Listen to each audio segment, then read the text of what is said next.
Back on the Domino's postgame report as Carson-Newman falls to Wingate 31-27. I'm Adam Cavalier alongside Carson-Newman head football coach Mike Turner. Mike, you dominate the stats, but 3 turnovers pretty much account for the difference in this contest. How do you sum up a 4-point loss on the road to the Bulldogs? Well, it's like we've talked all week. We felt like we were a good football team, and we're a good football team as long as we don't help somebody else. It's never been any different. It's always Carson-Newman versus Carson-Newman, and we found a way to get ourselves beat tonight by turnovers and some untimely penalties in places. But I was so proud of those kids, of the fight that was in them, and the comeback and the never quit was there.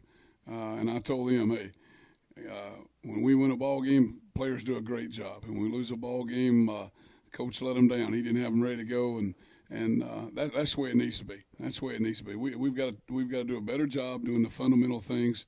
Got some people nicked up and banged up a little bit in some places. That just means the next man up, and he's got to be ready to play. You say got to do a better job in some places. If you had to change something from today's game, aside from turnovers, what is it? Well, I don't know. I think we would have executed a lot better and continued drives if we just don't turn the ball over. And, again, it took us another series there early to get cranked up. And, boy, I'd like to see us come out and take the first series and go score with it. We took the second series and scored with it. But we need to be faster starters. I thought the kids fought through some things today. It's your first time on the road. It was a great environment here, the night game and everything, and I thought they played extremely hard. But again, we made enough mistakes to get yourself beat, and those are what you got to learn from.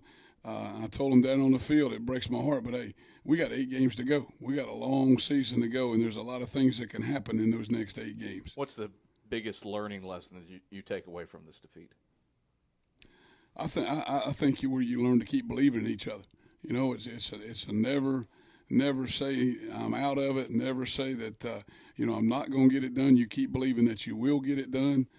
We found ways to make plays. The defense got it turned around there for 2 or 3 series and found a way to shut them down and made them punt it. It looked like that Wingate was going to make a couple mistakes there with a drop snap and that type of thing. So it's just a matter of putting together some untimely errors, not mental, but just a physical error here and there on a block, making a tackle, being in position to knock a ball down, those kind of errors. Yeah, you look at some individual efforts. Dorian Miller, you said you wanted to get the ball to him more. 6 catches for 151 yards and 2 touchdowns. What about his job today? Well, the only problem with Dorian is that we didn't give him the ball enough in the second half. Okay, and that's what we've got to figure out what to do it. And they did a smart thing. They put 2 over the top of him, and that left some other people open, some opportunities. But either that goes, we've got to move him around and make him get some single coverage. Ross Pryor, Jason Cook Calhoun lived in the backfield today. What about the job of your pass rush and your edge rushers? Oh, those kids did a great job, and they were all forcing him back up inside. You force him back up inside. You force him up to the defensive tackles, even to the linebackers coming. So, very, very proud of those 2 guys. They played extremely hard. Mike, pleasure as always. We'll talk to you next week against the Wolves. All right, Adam, I appreciate it. Thanks for all you do for us, man. And, hey, things you do for us at Carson-Newman and sports information, man, it makes it big time. And I appreciate it. Thank you, man. That's Carson-Newman head football coach Mike Turner.